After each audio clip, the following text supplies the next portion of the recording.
ลูกไปกันแล้วจะขาดติดอะไรนะเขาเคยบอกได้ให้เขาเดินเงินตกมือหรือนอนนี่เท่านี้นะครับเพราะอันนะครับเพราะได้คืนเล็กน้อยตัวได้นะตัวไปเลยคือเดือนกินได้สุ่มนั่นเลยมันก็มีคืนคืนนั่นแหละว่าคืนว่าใช่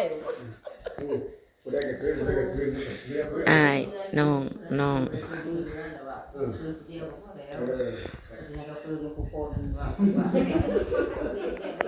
ชีนาบาปอดกูนั่งปอดน้ำพันชีตาปอดน้ำมันกระยาเลย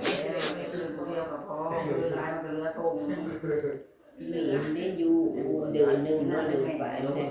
พอมาตีงานมันก็อ้างที่ส่งเสียไปขึ้นลุ่มเพื่อเลยเซ่ลุ่มมันไปกินทุ่งเลยสัตว์มันกินปลามาเยี่ยมลุงพี่น้องอายของหญิงแม่บ่สบายอยู่สวรรค์นะเขต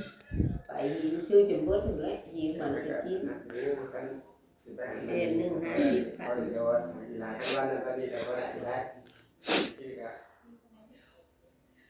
ยังคิดดีกว่าจะหายร้อยก็เลยจะไปหมกอะไรกัน1,000ยอดดูได้ตัวใหญ่เห็นท่านนั้นก็ได้แต่ยากจะเป็นไม่ได้มันเอาลูกมันไปนั่งได้แต่ละ400,000ถ้าลูกมันไปเป็นหาอย่างไรกันงานก็ไปก่อนไปแต่ก่อนจะสนับสนุนได้ที่ก่อนก็จะให้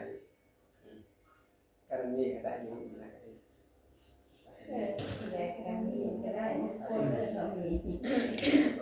พักเรื่องลานกับตะเคียวขึ้นมาสวรรค์พี่น้อง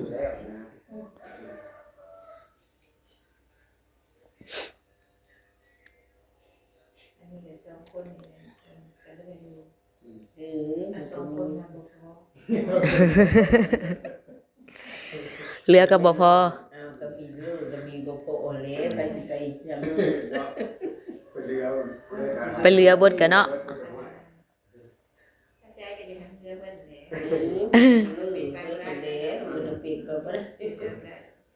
แล้วมันได้จังเลยนั่นเธอลื่นตูดวัดล่านี่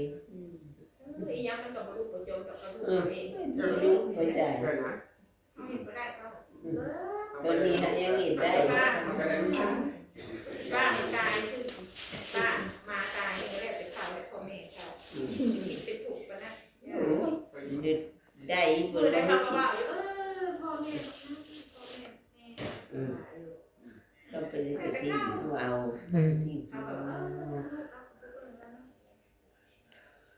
ตอนนี้ก็เอ็ดได้แล้วก็เอ็ดคือมือนี่แหละเรายังเอ็ดได้อยู่ก็เอ็ดกินเอ็ดเสร็จบ่เป็นไทยพี่น้อง FC เบิ่งFC เบิ่งได้นี่มาเยี่ยมลุงพี่น้องนี่นี่ปุ๊ไปเที่ยวพาลุงไปเที่ยวนอกโลกพาลุงไปเที่ยวโลกนี่นะพาลุงไปเที่ยวต่างประเทศ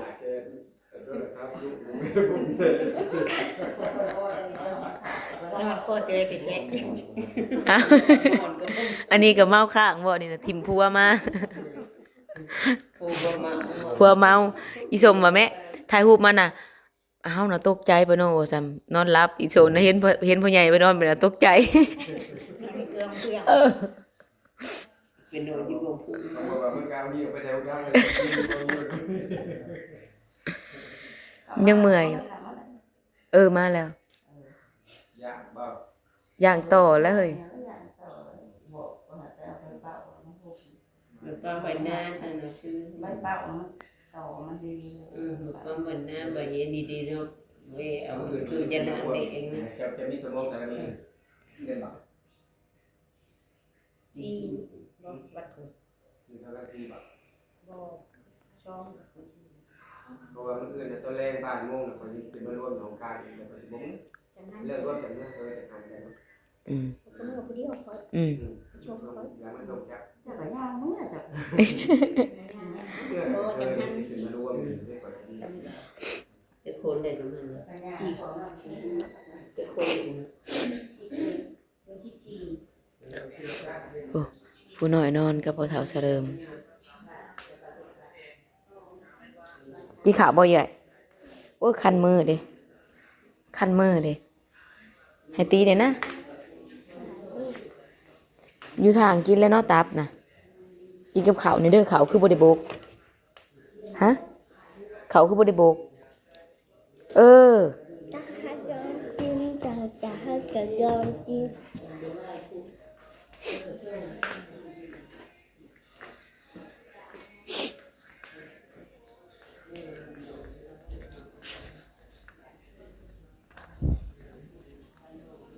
บรรยากาศพี่น้องเพื่อนลูกชายเราอยู่สวรรค์เราเป็นเนื้องอกในตับพี่น้องเนื้องอกในตับสามารถปาดได้บ่แต่ตอนนี้จักหน่อยตอนนี้นั่นยังพักพื้นให้เรามีแฮงให้เราแข็งแรงจังสิเอาไปผ่าตัดพี่น้องยังสองกรณีเนาะจะผ่าตัดเนื้องอกในตับได้บ่พี่น้องมันเป็นไปได้บ่เฮ็ดแบบนั้นนะลูกอันนี้มันเป็นเป็นเนื้องอกในตับแล้วก็ตับบ่งามแน่พี่น้องก็หลายอย่างเนาะแล้วก็เป็นมาก็หลายปีแล้วพี่น้องแต่ก็จักสิวันใดเนาะแต่ว่าสุดนี้นะเราอันนั้นอยู่อันสุดแฮงอยู่พี่น้องเป็นเนื้องอกในตับบ่งามตับอ่อนเพลียแน่ก็เลยว่าเอ้าคือบ่เข้าห้องน้ำก็เลยว่าใส่ยาเพื่อให้แข็งแรงพร้อมร่างกายพร้อมจึงขึ้นไปผ่าตัดพี่น้องอันสำหรับอ้ายคนนี้นั้นอ้ายยิงแม่คิงพี่น้องอ้ายยิงแม่คิงผู้ที่ไปมาหาสู่ซุมเฮาตลอดมีเวียกมีงานหยังแม่นเราเป็นคนเฮ็ดทุกอย่างให้เลยพี่น้องอันนี้ก็เปรียบเหมือนพ่อเฮาอีกคนหนึ่งพี่น้องเฮาก็ไปใหญ่กับเพิ่นเนาะพ่อเฮาอีกคนหนึ่งพ่อคนที่สองของเฮาพี่น้องอันนี้คือลูกชายเพิ่นอยู่นครไกรสอนอยู่บ้านดงดำดวนพี่น้องบ้านดงดำดวนนครไกรสอนแขวงสวรรณเขตหรือเอิ้นง่ายๆว่าอยู่สวรรณเขตพี่น้องนี่คือลูกชายเพิ่นเด็กสิลูกก็นอนพี่น้องสิคอยอันถ่ายคลิปให้เบิ่งบรรยากาศบ่ได้ย่างไปทางหลังจักเทื่อสุดเลยบ่อ้าย สุดเลย สุดเลย สุดในกำแพงเลย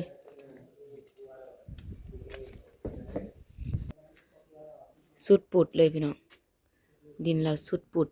แบบนั้นเลยอันนี้อะไรพี่น้อง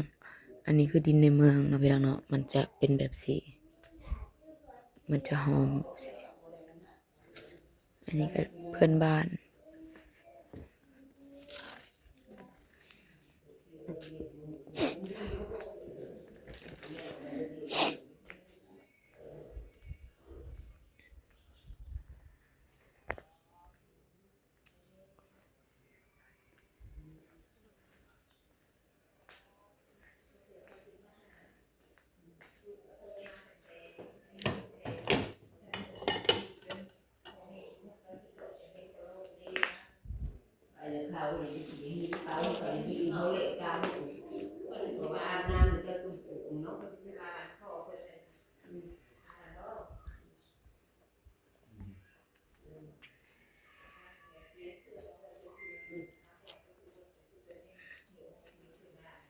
โรงงานนี่ก็ลูกใหม่เนี่ยตั้งแต่6 โมง 7 โมงเนาะมันก็มืดซึ่งเลย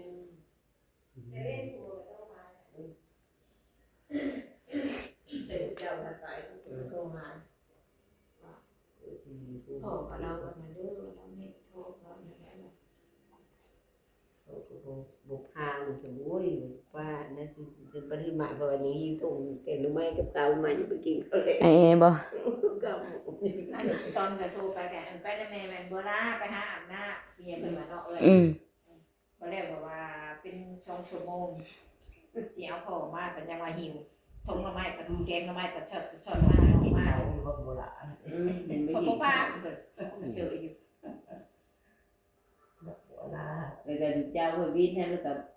เพิ่นสิเพิ่นบ่กินอยู่แล้วได้สิบ่กินปกติข้าวยืนนอกนะคือแตงมันก็กินโอ้กินแล้วหมดเด้อปานนี้เวทเป็นกินเนี่ยเป็น รีก็เอาอีกงานนี้หนึ่งนะจ๊ะ อย่าลิ้นลูกเด้อมันหกเด้อโอ้ย